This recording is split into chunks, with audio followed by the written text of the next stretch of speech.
Não podemos concordar com migalhas de pé de meia, de Bolsa Família, de cotas para a universidade. Essas são quinquilharias diante da riqueza que nós temos aqui e do privilégio de classe que a burguesia tem, as multinacionais têm, os banqueiros têm, os latifundiários têm.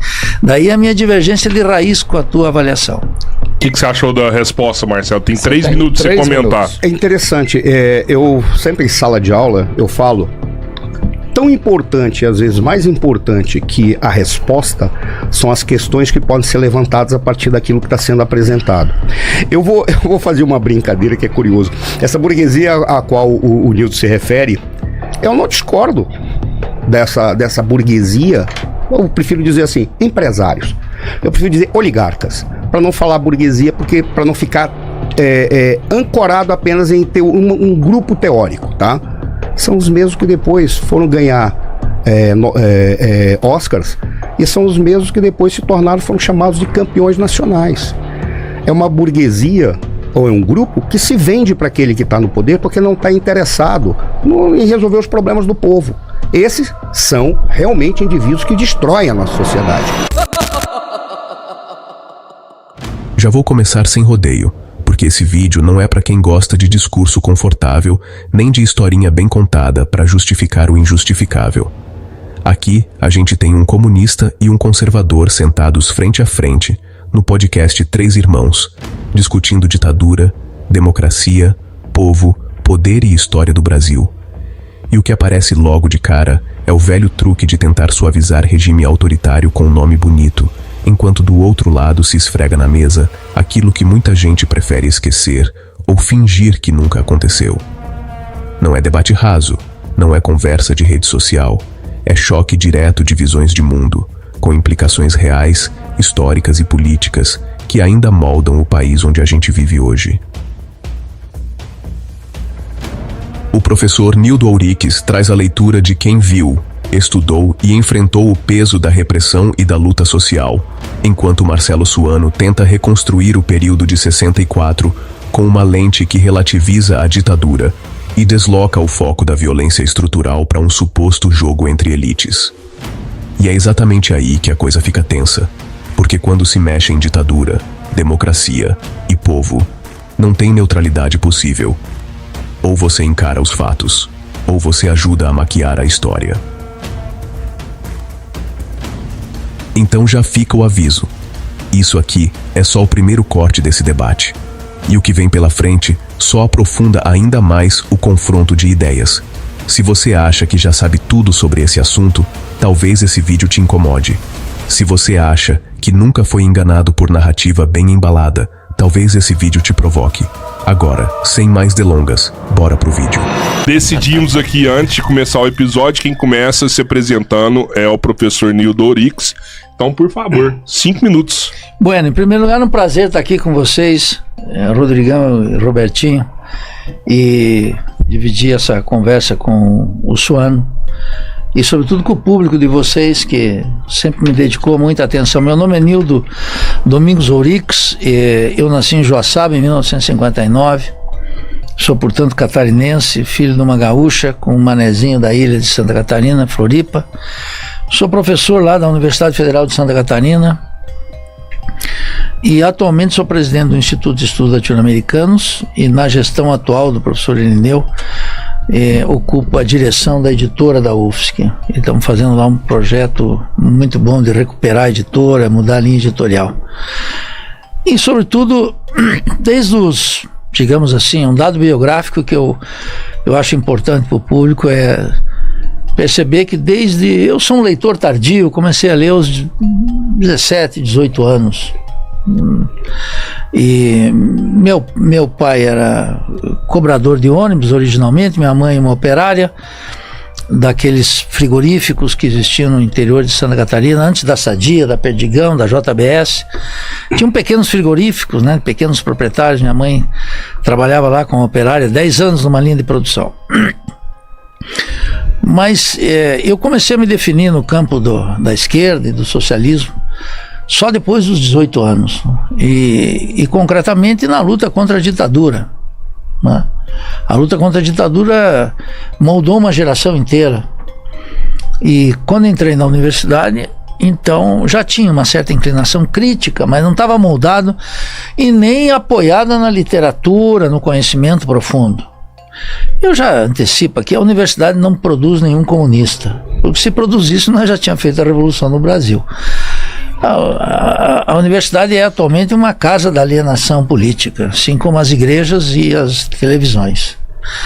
Mas para quem quer buscar um conhecimento, a universidade ainda era um espaço. Durante a ditadura, sobretudo, era um espaço. E ali, então, a partir de 1978, quando eu entrei na Faculdade de Economia, no curso de Economia da Federal de Santa Catarina, então, eu comecei a estudar e me defini na luta política, ajudei a fundar o Centro Acadêmico de Economia, fui o primeiro presidente, depois me elegi presidente do DCE e me envolvi na luta estudantil, mas, sobretudo, foi uma oportunidade para estudar, né? A universidade, para mim, foi muito importante, como um espaço de estudo, reflexão, de participação política, mas não era a universidade que dava o tom. É isso que eu quero chamar a atenção do público. Não era o ambiente da universidade, era o ambiente nacional de luta contra a ditadura, as grandes manifestações de massa, as greves do ABCD. Lá nós tivemos um episódio muito importante, que foi a Novembrada, que levou 7 estudantes da Federal de Santa Catarina ao enquadramento na Lei de Segurança Nacional. Foi um protesto contra a visita do general João Figueiredo lá, cujo governador era o Jorge Bornhausen, que é uma figura da classe dominante, dos banqueiros. E nós fizemos uma grande manifestação. O general Figueiredo, que era o presidente, João, no caso? que era o presidente João Figueiredo. E então aquele ambiente, porque a maior parte da universidade, quero deixar claro, a maior parte da universidade estava apática. Não era uma ebulição que na universidade tu se fazia um socialista, nada disso. Era o ambiente do país, o ambiente de luta pela democratização, de superação da ditadura. E que naquela época, 78, 79, eu acho que essa é uma característica distintiva daquela época, é que a militância política exigia trabalho teórico. A minha geração nasceu sobre a exigência teórica.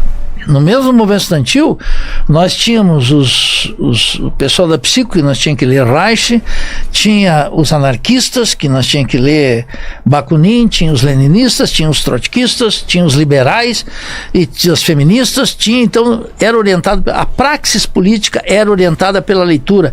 Então, desde cedo, a minha geração, não fui só eu, uma geração inteira, foi acostumada que a luta política exigia o aprofundamento teórico. Lamentavelmente, isso se perdeu hoje. Não é o quadro que nós temos. Então fui beneficiado e nesse sentido me fui fazendo socialista, marxista e sempre apegado a... Me descobri também uma outra questão muito importante para nós, me descobri latino-americano, a dimensão latino-americana da militância, e descobri Nuestra América, né? A Pátria Grande.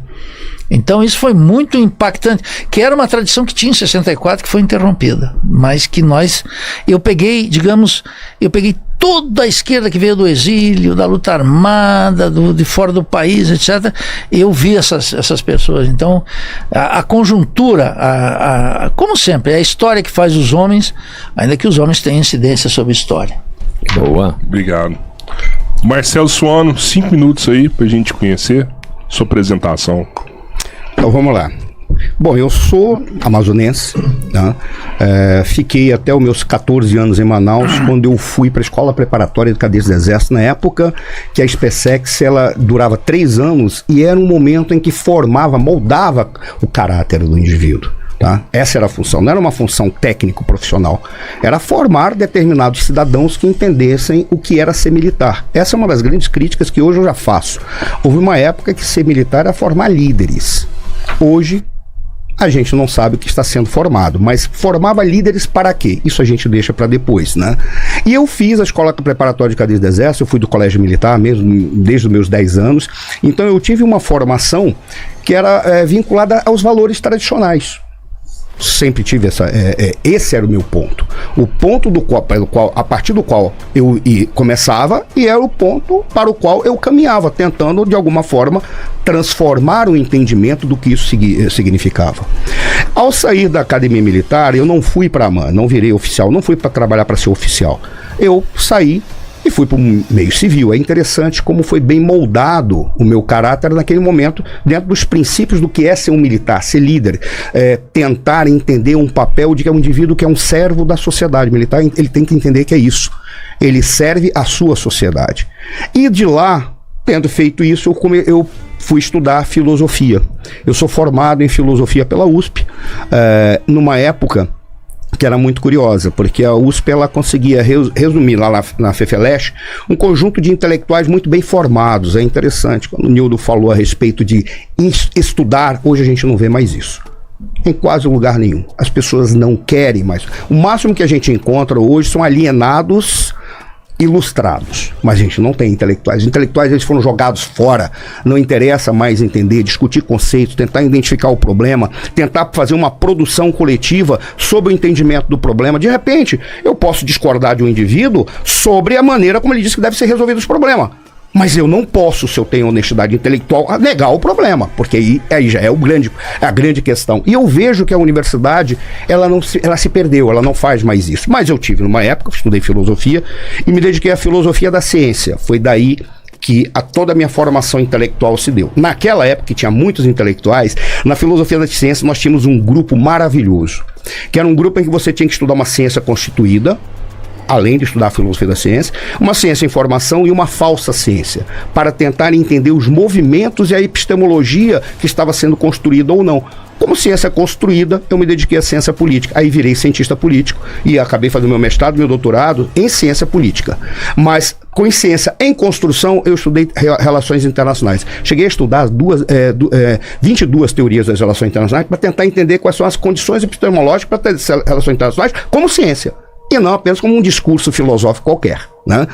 E como falsa ciência, eu comecei a estudar aquele misticismo medieval e nas profecias. Então, mas não era só eu, vários faziam isso.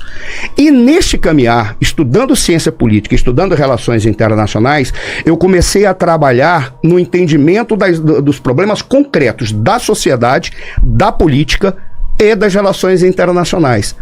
E eu já tinha uma formação com determinados valores que para mim eram muito sagrados.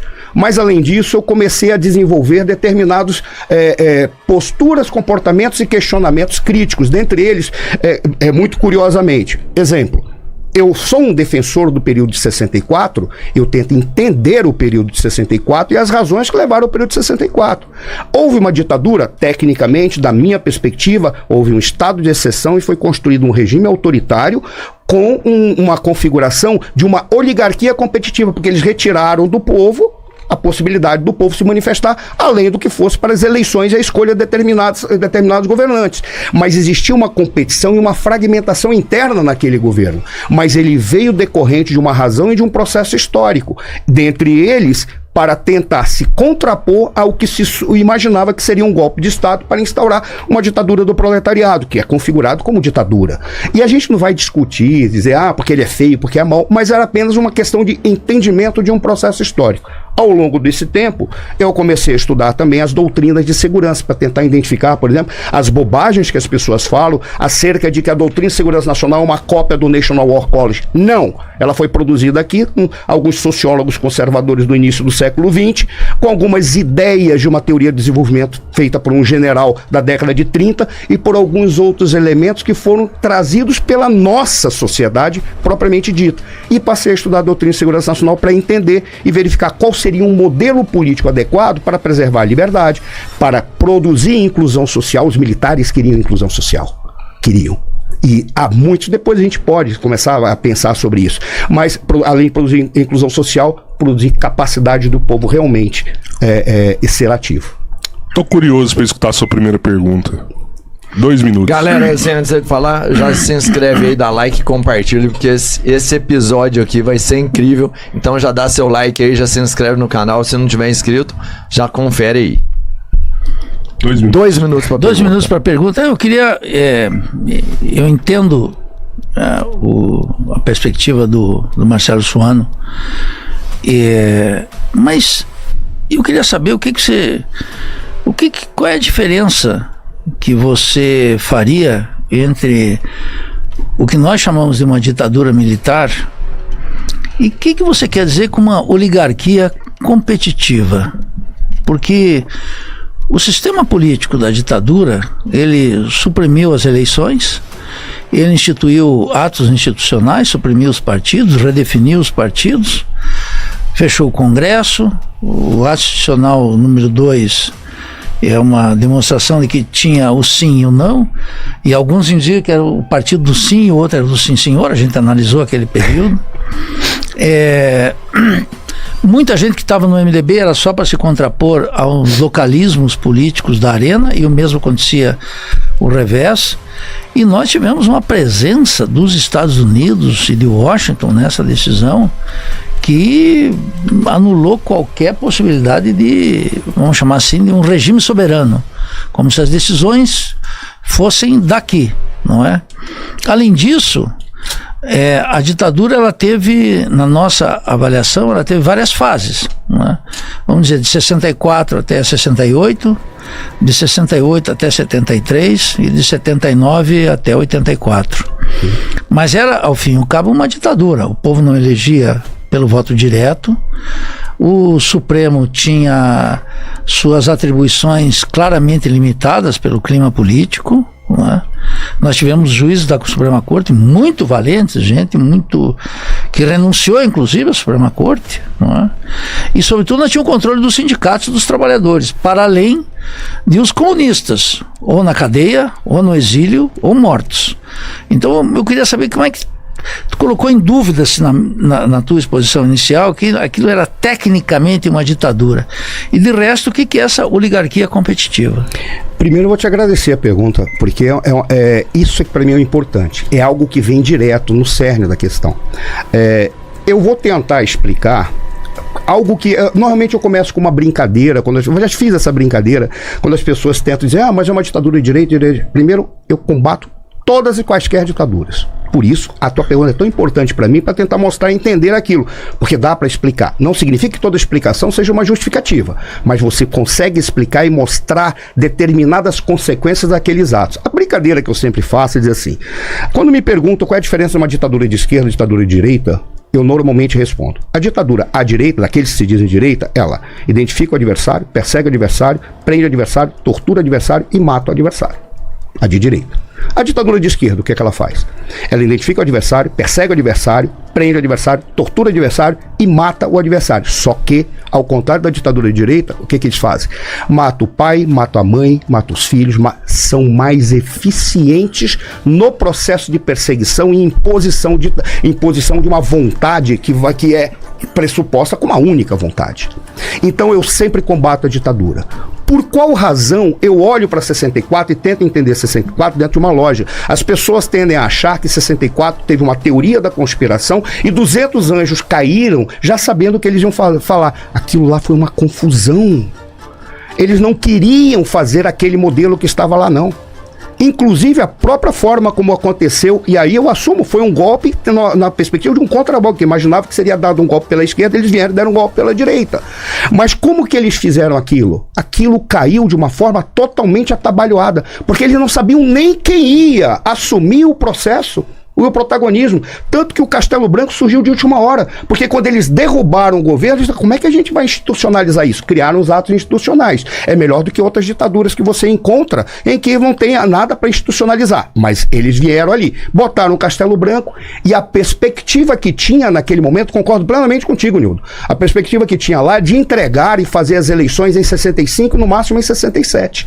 Aí ocorreu uma contraposição que foi violenta e armada do povo, não estou dizendo que não é legítimo isso, estou dizendo que aconteceu, e eles enrijeceram. Aí começou a ocorrer a briga interna dentro daqueles que fizeram o movimento de 64. Tanto que quando você tem o cume de 68, aquilo ali já é uma outra realidade, não era a realidade daqueles que fizeram 64, porque eles queriam já entregar o poder e fazer eleições. O que eles queriam é fazer uma espécie de Vamos fazer uma seleção de como vai acontecer. De 68 até 74, veio um momento mais rígido, que foi o momento do estado de exceção, que foi uma imposição ditatorial, vindo naquele determinado momento. Mas o que não é explicado para a sociedade é que o processo de redemocratização ele começa em 73 e vai até 85, feito por militares que não aceitaram a linha dura dentro das próprias Forças Armadas, mais especificamente na cabeça brilhante do general Golbery do Couto Silva e do Ernesto Geisel. O que eles fizeram ali foi um processo de redemocratização e de controle do processo histórico, porque eles não queriam, em hipótese alguma, que se mantivesse. Eu já vou encerrar rapidamente. O Golbery, ele escreveu um livro que foi baseado numa palestra que ele deu, em que conjuntura política, em que ele falava, existe a sístole e os diástoles dos estados. Num determinado momento, quando os estados inflam muito, sabe o que acontece? O povo é deixado de lado e o estado cria uma burocracia que passa a governar para si próprio. Parece o que a gente está vendo agora. Mas ele dizia, e nós não podemos permitir isso, senão nós vamos destruir o nosso povo. Por isso a gente tem que fazer a redemocratização, exatamente respeitando a vontade do povo. Isso veio deles. Tanto que vieram depois os exilados, e os exilados foram se incorporando e foram buscando formas de trabalhar. É apenas um elemento para tentar dizer, isso configuraria a oligarquia competitiva, não era um todo monolítico. A briga era muito grande e eles debateram e digladiaram entre si. E os resultados vieram de uma forma de dizer como é que a gente sobrevive, porque senão tudo aquilo que nós fizemos em 64 vai ser entregue para eles, porque nós não queríamos que desse o golpe deles. Não sei se eu consegui ser claro, eu fui muito além. Não, o tempo são 5 minutos para resposta. São 5 minutos? Então dá só para fazer então essa conclusão. E aí eles fizeram o processo de redemocratização. Nesse mesmo texto do Golbery, ele foi o cara que defendeu o pluripartidarismo, porque ele tinha uma perspectiva estratégica que era genial, da perspectiva que ele adotava. Ele dizia, nós somos o centro. Nós vamos controlar a extrema-direita e vamos controlar a extrema-esquerda ou a esquerda. Como que nós vamos fazer isso? Com o pluripartidarismo, porque vai acontecer uma fragmentação. Ninguém da direita entendeu, só quem entendeu isso foi a esquerda. O que a esquerda fez? Criou vários partidos, mas se fechou dentro de uma pauta única. A direita ficou brigando para ver quem poderia usufruir melhor daquilo que ia acontecer individualmente. Aí foi um mau entendimento que produziu algo que do fundo do coração é esse sistema político que nós temos hoje, que de todas as porcarias que poderiam ser inventadas, a pior foi o sistema político inventado em 1988. 3 minutos, Nildo. Tem um suposto no Marcelo que eu considero falso. Onde é que está? O que é esse suposto? A ideia de que em 64 estávamos diante de duas possibilidades. Uma ditadura de esquerda e uma ditadura de direita. O governo de João Goulart não tinha demonstração alguma de fazer uma ditadura, a tal ponto que todo o dispositivo militar e a ideia de suprimir um golpe, porque o debate sobre o golpe era aberto na sociedade brasileira. E o René Dreyfus escreveu um livro em 1964, A Conquista do Estado, que provou com documentos desclassificados de Washington, dos arquivos aqui, como a construção, através do IBAD, dos organismos, da Embaixada de Washington, etc., se conspirou abertamente contra um regime constitucional e um governo popular. E o que queria o Jango? O Jango queria a reforma agrária, queria a reforma bancária, queria a reforma universitária, queria a lei de remessa de lucros, um programa que era um programa democrático, que não tinha nada de ditadura do proletariado, nada de uma ditadura de esquerda. Se você pegar o que era o regime soviético em 1964, ou qualquer, a Bulgária, ou mesmo Cuba, que estava no início de sua revolução, e comparar com o governo João Goulart, é um abismo. É impossível, com o mínimo de rigor intelectual, dizer que estava se formando para um processo profundo de democratização e com algo muito importante, Marcelo, que era a participação ativa das massas na política, nos sindicatos, nos partidos políticos, nos partidos de direita e de esquerda. Carlos Lacerda não era um amador. Carlos Lacerda era um propagandista articulado com a direita. No meio dos militares, você não pode esquecer, os militares reformaram, mataram, exilaram mais de 8 mil militares nacionalistas, reformistas, generais, homens de base. E havia uma imensa politização na sociedade brasileira, mas nunca Não era dominante nem de longe a ideia de uma ditadura do proletariado que era defendido pelo Partido Comunista. Mas não era defendido pelo Partido Trabalhista Brasileiro, não era defendido pelo Partido Socialista Brasileiro, não era defendido pelas ligas camponesas que queriam a reforma agrária. O que estava em curso era um amplo processo de democratização. De tal maneira que a caracterização que tu, em última instância, justifica como bem, diante dessas duas possibilidades, diante de dois golpes, um de esquerda e um de direita, a direita deu em nome da liberdade, etc., e depois com suas contradições que sempre tem em todo o sistema político.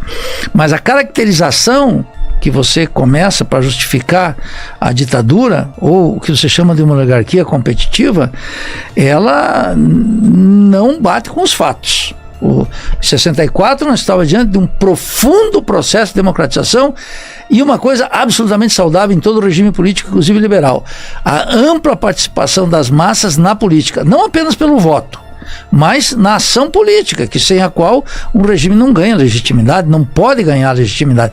Só para concluir, eu digo claramente hoje, o sistema político hoje ele é podre porque ele está exclusivamente amparado numa suposta legitimidade do voto.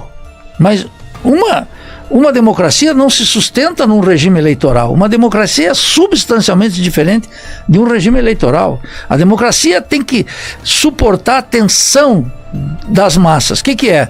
Numa sociedade como a nossa, uma sociedade subdesenvolvida e dependente, contradições agudas entre o trabalho e o capital. Eu acho que isso daí minha divergência estratégica com a tua exposição.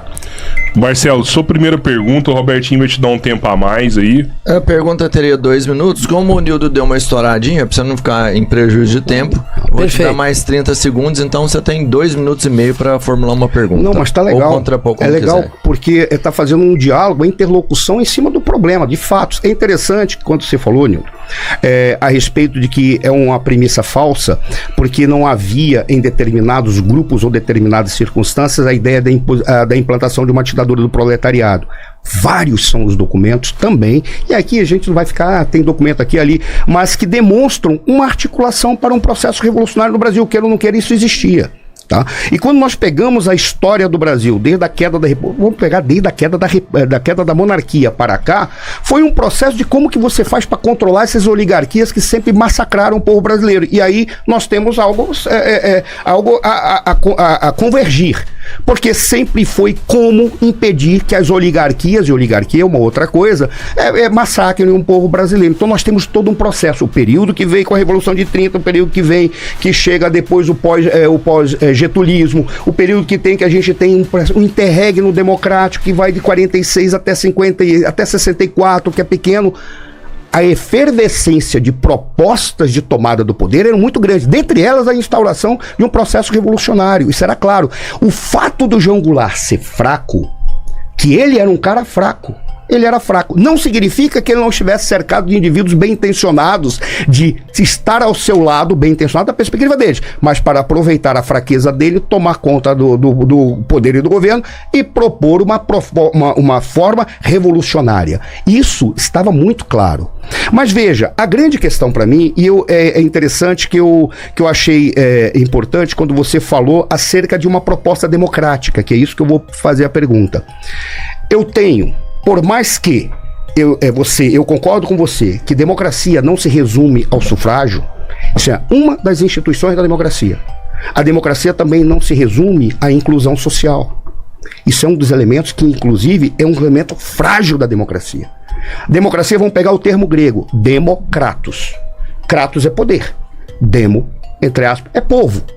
Como é que você entende o poder do povo? O povo não governa, nunca governou e não vai governar.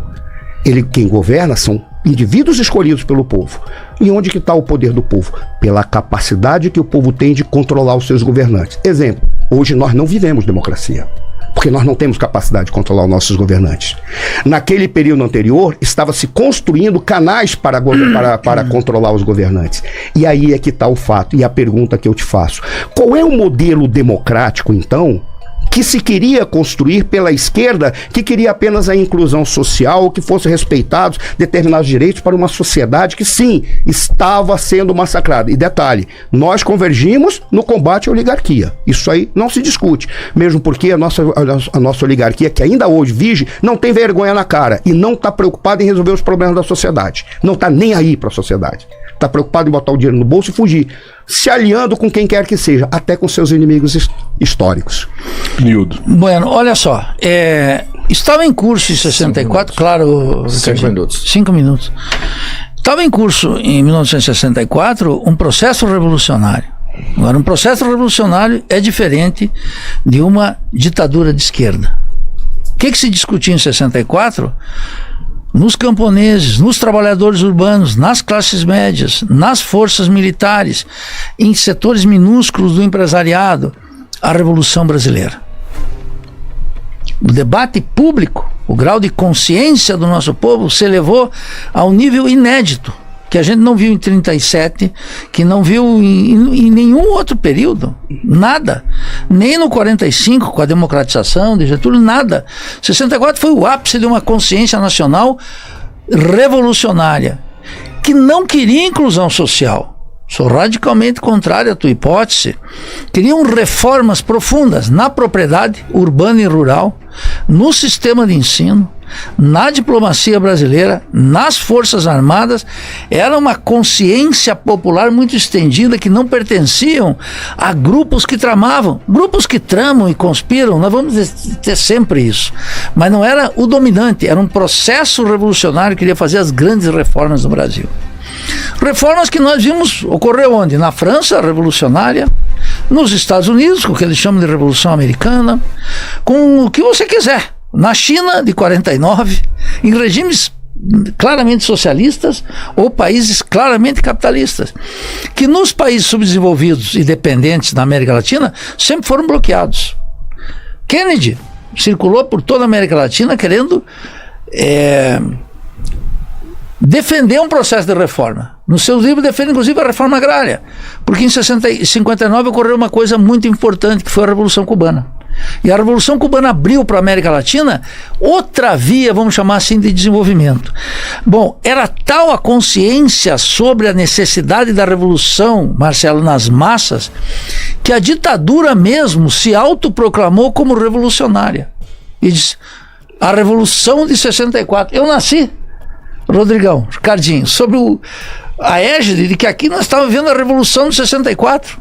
Tal era a força popular de uma revolução contra um regime que era... Eu não acho que João Goulart era um sujeito fraco. João Goulart fez uma avaliação de conjuntura, a meu juízo, equivocada, mas não era inclusão social que estava se colocando. Inclusão social é essa pauta atual do petismo, herdado aí com um pouco de filantropia católica, que quer dar um pouco de cotas, um pouquinho de saúde, um pouquinho de educação, mas muito pouquinho, que as grandes maiorias estão fora. E o teu conceito de oligarquia, ele choca com um dado fundamental, que é o seguinte, eu tenho 3 minutos só, né? 5 minutos. 5 minutos. Então veja, esse conceito de oligarquia, Marcelo, a meu juízo não se sustenta, porque a partir de 1964, a força das multinacionais cresceu violentamente. A força dos banqueiros cresceu violentamente. A força do latifúndio cresceu violentamente. A lei de remessa de lucros se acabou. Se criou a SUMOC de Roberto Campos. Começou um processo de internacionalização da economia, que essa oligarquia tu teria que desagregá-la. Mas, dizendo o seguinte, bem, a parte fundamental foi a presença do capital externo aqui. Violentíssimo. Não só nesse período de 64 a 68, mas sobretudo no período do Geisel. O Geisel começou a produzir uma dívida externa gigantesca, em dólar, baseado numa superexploração da força de trabalho, na internacionalização da economia, que levou à crise do milagre em 79. E da qual o Brasil nunca mais se levantou. 79, 82, todos os economistas concordam, e os políticos concordam, que o sistema capitalista no Brasil foi afundando. até chegar nesse capitalismo dependente e rentístico.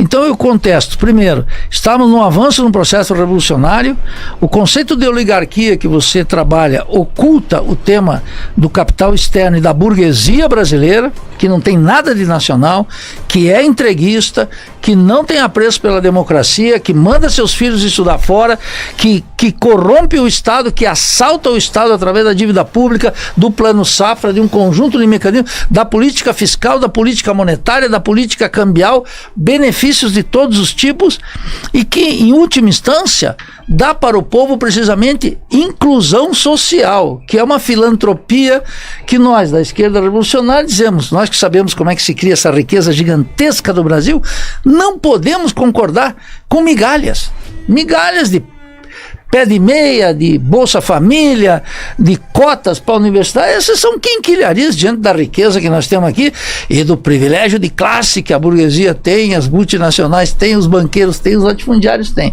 Daí a minha divergência de raiz com a tua avaliação. O que você achou da resposta, Marcelo? Tem 3 minutos para você comentar. Minutos. É interessante, eu sempre em sala de aula, eu falo, tão importante, às vezes mais importante que a resposta, são as questões que podem ser levantadas a partir daquilo que está sendo apresentado. Eu vou fazer uma brincadeira que é curioso. Essa burguesia a qual o Nildo se refere, eu não discordo dessa burguesia. Eu prefiro dizer assim, empresários. Eu prefiro dizer oligarcas, para não falar burguesia, porque para não ficar ancorado apenas em ter um grupo teórico, tá? São os mesmos que depois foram ganhar Oscars, e são os mesmos que depois foram chamados de campeões nacionais. É uma burguesia, ou é um grupo, que se vende para aquele que está no poder porque não está interessado em resolver os problemas do povo. Esses são realmente indivíduos que destroem a nossa sociedade. Mas tem um dado que é interessante em cima daquilo que você falou, quando você disse acerca de que queria um processo revolucionário. Ocorreram transformações históricas naquele período, geradas pela tecnologia, geradas pela capacidade. Bom, galerinha, agora que a gente assistiu esse primeiro corte desse debate, eu acho que dá pra respirar fundo e começar a falar com calma, mas sem passar pano pra ninguém. E já deixo claro logo de cara, isso aqui é só o primeiro corte. Ainda vem mais coisa pela frente. Outros recortes desse embate vão sair. E quem quiser entender o todo precisa acompanhar a sequência, porque debate não se julga por frase solta nem por recorte conveniente.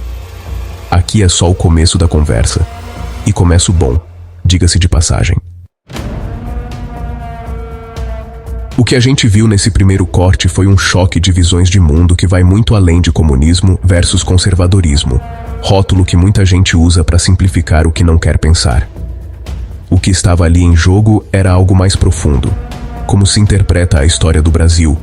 Quem tem o direito de falar em nome do povo? E principalmente, como certas ideias se apresentam como técnicas, neutras e racionais, quando na prática estão carregadas de escolhas políticas muito bem definidas. De um lado, um intelectual que vem de uma tradição marcada pela luta contra a ditadura, pela experiência concreta da repressão e pela leitura da história a partir das contradições materiais da sociedade brasileira. Do outro, um sujeito com formação militar, acadêmica, que tenta construir uma narrativa sofisticada para justificar, ou no mínimo, relativizar um regime autoritário, chamando ditadura de oligarquia competitiva, como se mudar o nome mudasse a realidade. E é aí que o bicho começa a pegar. Vamos falar claro, do jeito que o povo entende. Quando alguém diz que o regime de 64 não foi exatamente uma ditadura, mas um tipo de arranjo competitivo entre elites, o que essa pessoa está fazendo é um malabarismo conceitual para suavizar a violência estrutural daquele período. Não é erro técnico, não é distração acadêmica, é escolha ideológica. Porque palavra importa, nomear a coisa é assumir posição. E quando você tira o peso da palavra ditadura, você tira junto o peso da tortura, da censura, do exílio, da cassação, da morte. Vira quase um problema administrativo, um ajuste institucional mal resolvido. E aí entra uma falácia que apareceu forte nesse corte, a ideia de que em 64 o Brasil estava à beira de uma ditadura de esquerda e que o golpe teria sido uma espécie de reação preventiva, quase um mal necessário. Isso é repetido há décadas, mas continua frágil. Não se sustenta quando a gente olha os fatos históricos sem medo. O governo João Goulart era um governo fraco, pressionado por todos os lados, tentando implementar reformas dentro da legalidade constitucional. Reforma agrária, reforma universitária, controle da remessa de lucros, ampliação da participação popular. Nada disso configura, nem de longe, uma ditadura do proletariado. Confundir processo de mobilização popular com projeto ditatorial é uma jogada antiga das elites. Sempre que o povo começa a participar mais da política, sempre que trabalhador, camponês, estudante começa a se organizar, aparece alguém dizendo que o caos está chegando, que a ordem precisa ser restaurada. Foi assim em 37, foi assim em 64 e é assim até hoje. O medo não é da ditadura, o medo é do povo deixando de ser figurante. Quando se diz que havia um processo revolucionário em curso, isso pode até ser verdade, dependendo do que se entende por revolução. Revolução não é sinônimo automático de ditadura. Revolução, historicamente, é transformação profunda das estruturas sociais, econômicas e políticas. E muitas das democracias que hoje são exaltadas passaram por processos revolucionários violentos. A diferença é quem escreve a história depois. Quando é a elite que vence, vira revolução gloriosa. Quando é o povo que ameaça vencer, vira ameaça totalitária. Olha, outro ponto que precisa ser desmontado com cuidado é essa noção de que democracia se resume à capacidade de controlar governantes dentro de canais institucionais bem comportados. Isso é uma visão extremamente limitada. Democracia, na prática, sempre foi conflito, sempre foi tensão, sempre foi pressão de baixo para cima. Quando tiram isso da equação, o que sobra é um sistema eleitoral frio, que legitima governos, mas não transforma a vida da maioria. Dizer que o povo nunca governou e nunca vai governar é uma meia-verdade perigosa. O povo governa quando força mudanças, quando impõe limites, quando torna certas decisões inevitáveis. Não governa assinando decreto, mas governa criando as condições históricas que moldam esses decretos. E aí a contradição aparece escancarada. Ao mesmo tempo em que se diz defensor da liberdade, se relativiza um regime que esmagou sindicatos, perseguiu trabalhadores, interveio violentamente na organização popular. Que liberdade é essa que só vale quando o povo fica quieto? Que inclusão social é essa que vem de cima para baixo, controlada por tecnocratas e generais, sem participação real? Isso não é inclusão, é a administração da desigualdade. Outro ponto importante é a tentativa de salvar partes do regime militar, jogando a culpa nos excessos ou nas alas mais duras, como se fosse possível separar o projeto autoritário de suas consequências. O endurecimento pós-68 não foi um acidente. Foi resultado direto de um regime que nasceu ilegítimo, dependente da repressão para se manter. E essa ideia de que a redemocratização foi uma dádiva concedida por militares iluminados ignora completamente décadas de luta social, greves, mobilizações, resistência cultural e política. Não foi favor, foi conquista. E quando se critica a Constituição de 88 como a pior coisa já inventada, é preciso perguntar, pior para quem? Porque, com todos os seus limites, ela foi fruto de pressão popular, de movimentos sociais, de setores que lutaram para inscrever direitos mínimos num país historicamente excludente. O problema não é a Constituição em si, mas o fato de que ela nunca foi plenamente aplicada, justamente porque ameaça privilégios históricos. Esse primeiro corte deixa claro que o debate não é só sobre passado, é sobre o presente, sobre como certas narrativas tentam se reapresentar como técnicas, neutras, científicas, quando na verdade estão defendendo um modelo de sociedade onde o povo participa pouco, decide menos ainda e aceita o que vem pronto. E isso não vem só de um lado do espectro político, não. vem sempre que alguém tenta esvaziar o conflito social em nome da ordem. E é por isso que esse debate incomoda, porque obriga a gente a sair do conforto das explicações simples. Obriga a encarar que ideologia não é só bandeira e slogan, é forma de interpretar a realidade. E quem controla essa interpretação, controla muito mais do que parece. Esse é só o primeiro corte. Ainda tem muita coisa para destrinchar, muita contradição para expor, muita fala para contextualizar. Quem parar aqui vai perder o fio da meada. O que vem nos próximos cortes aprofunda ainda mais essas tensões e deixa mais claro como certas ideias, quando colocadas à prova da história e da prática social, começam a ranger. Então fica o recado, acompanha a sequência, porque o debate de verdade não cabe em recorte curto, nem em conclusão apressada. Aqui, a conversa só começou.